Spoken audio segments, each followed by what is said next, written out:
Once upon a time, in a bustling city of shimmering golden domes and sprawling marketplaces, there lived a young man named Aladdin. He was poor, like most of the others who roamed the busy streets, but his heart was rich with dreams. He lived with his mother in a small, humble house that was barely big enough for the two of them, but it was home. One day, while walking through the market, Aladdin caught sight of something that made his heart skip a beat.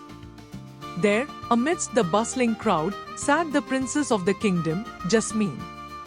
She was draped in flowing silks, her beauty almost blinding, her dark eyes full of grace and mystery. As the princess waited to be escorted by her attendants, Aladdin couldn't help but stare in awe.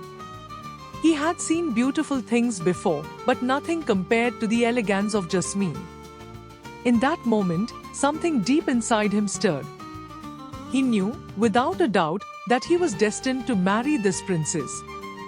That evening, he rushed home to tell his mother. "Mother, I have seen her, the princess. And I know that we are meant to be together," he exclaimed breathlessly. His mother, who had always been supportive and full of hope, smiled warmly but with a touch of concern. "Aladdin, my dear, your heart is pure, but we are poor. How could a princess ever marry someone like you?" But Aladdin was determined. "I don't know how, mother, but I will find a way." His mother's heart swelled with love for her son, and though she was skeptical, she too believed in his dreams. The next day, she took a large basket full of priceless jewels, gems that had been passed down through their family for generations, and went to the palace. The Sultan, who ruled the kingdom, greeted her with a warm smile. He had heard of Aladdin's charm and cleverness, and he was intrigued. When the mother spoke of the marriage proposal, the Sultan listened intently. But before agreeing, he set a challenge. "Your son must prove his worth," the Sultan declared. "He will first need to show his wealth and his strength. Only then can he marry my daughter." The Sultan's chamberlain, a man with sharp eyes and a sharp tongue, added a condition. "I require 40 slaves, each carrying a chest full of rare and priceless stones. Along with these slaves, 40 Arab warriors must accompany them to demonstrate Aladdin's power and wealth. If he can do this, then we may talk about a marriage." The mother of Aladdin returned home disheartened. But Aladdin, ever confident, was not worried. "I will do it, mother. Watch." He took the magic lamp that had once been gifted to him by a mysterious old man, and with a quick rub, the genie appeared. "Your wish is my command, master," said the genie, his booming voice echoing through the room. And just like that, with a snap of the genie's fingers, 40 slaves appeared, each carrying a chest brimming with jewels. The 40 warriors followed, their armor glinting in the sunlight. The next day, they marched to the palace, and the Sultan's eyes widened in astonishment. "You have done it," the Sultan declared, his voice filled with awe. "Never before have I seen such wealth." But the chamberlain, ever envious, was not satisfied. "Where will the princess live?" he asked. "She cannot marry unless she has a proper home." The Sultan agreed, and Aladdin was tasked with building a palace. And so, the genie worked his magic again, creating a beautiful palace larger than anything the kingdom had ever seen. It rose like a dream in the forest, its marble walls gleaming in the sun. The Sultan, finally convinced of Aladdin's worth, consented to the marriage. The wedding was grand, celebrated throughout the kingdom, and even beyond. Aladdin and Jasmine were wed in a beautiful ceremony. The people of the kingdom rejoiced. The Sultan, proud of his daughter's new husband, felt joy in his heart. He had found a worthy man for his beloved daughter. But not all was as it seemed. The story, it seemed, was only just beginning. Life in the palace was blissful. Aladdin and Jasmine spent their days enjoying each other's company, walking through the lush gardens and hosting grand feasts. But Aladdin, despite all his newfound wealth, never forgot the old, dusty lamp that had changed his life. It sat quietly in a corner of their home, unnoticed and forgotten. One morning, as the sun shone bright over the kingdom, a strange merchant arrived at the gates of Aladdin's palace. He was a tall man, his face hidden behind a veil, but his voice was loud and piercing. "Old lamps for new ones," he cried, his words echoing through the streets. Princess Jasmine, curious and always eager for surprises, heard the merchant's cry from her window. She had never been told much about the lamp, except that it was old and valuable. But she knew one thing: Aladdin had never mentioned that the lamp was magical. Feeling mischievous, Jasmine decided to play a trick on Aladdin. She hurried to find the old lamp and, without telling him, gave it to the merchant in exchange for a beautiful new lamp. The merchant's eyes gleamed with excitement as he took the old lamp, rubbing it as soon as it was in his hands. The genie emerged, just as he had for Aladdin before, and the merchant gave his orders. The genie, without hesitation, snapped his fingers, and in an instant, the palace was gone. The treasures, the slaves, the warriors, all vanished, along with the princes.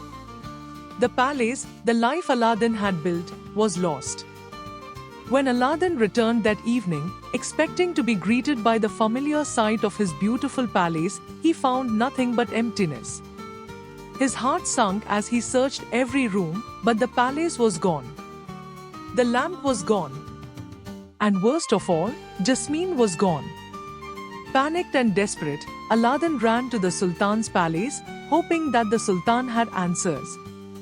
But even the Sultan was confused. What could have happened? "Where is the princess?" he asked. Aladdin's mind raced. He knew this was no accident. There was only one possible explanation: the old magic of the lamp. The merchant had somehow tricked Jasmine into giving it away, and now everything was gone. Tears filled Aladdin's eyes. He had lost it all: the princess, his palace, and the life he had dreamed of. But then, as if by fate, he remembered something important. "The ring," he whispered aloud. It had been given to him by the same old man who had gifted him the lamp. The ring had magic of its own. Aladdin rubbed the ring, and to his relief, the genie appeared. "Master, what is your command?" the genie boomed. "Help me!" Aladdin cried. "I've lost everything. I need to find Jasmine and the palace. Can you help me?" The genie nodded, and with a snap of his fingers, Aladdin found himself on his way to retrieve what was lost. The merchant, now in possession of the lamp, believed himself to be invincible. He had taken everything from Aladdin, and he thought he had outsmarted the young man. Little did he know, Aladdin was on his trail. Aladdin had a plan. With the help of the genie, he was determined to get the lamp back. But first, he needed to learn more about the merchant and how to outwit him. Aladdin began to investigate the merchant's movements, following him through the streets and into the dark alleys of the city. It didn't take long for Aladdin to discover where the merchant was hiding, inside an old, crumbling mansion on the outskirts of town. That night, Aladdin sneaked into the mansion. He knew that the merchant would be asleep, for he had been known to fall asleep after drinking a large cup of tea. Jasmine, ever brave, had helped him with this plan.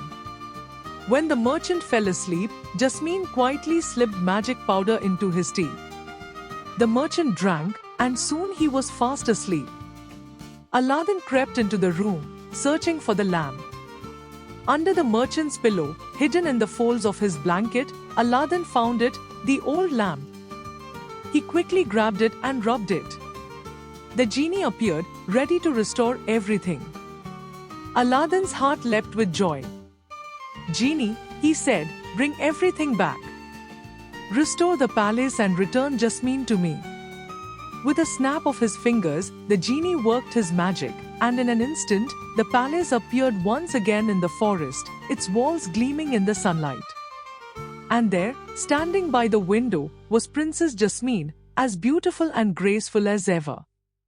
Aladdin rushed to her side, tears in his eyes. "I have found you," he cried, embracing her. "We will never be apart again."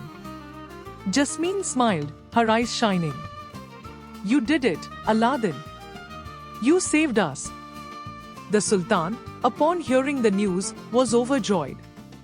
The kingdom rejoiced, and the story of Aladdin's triumph spread far and wide. The days that followed were filled with joy and celebration.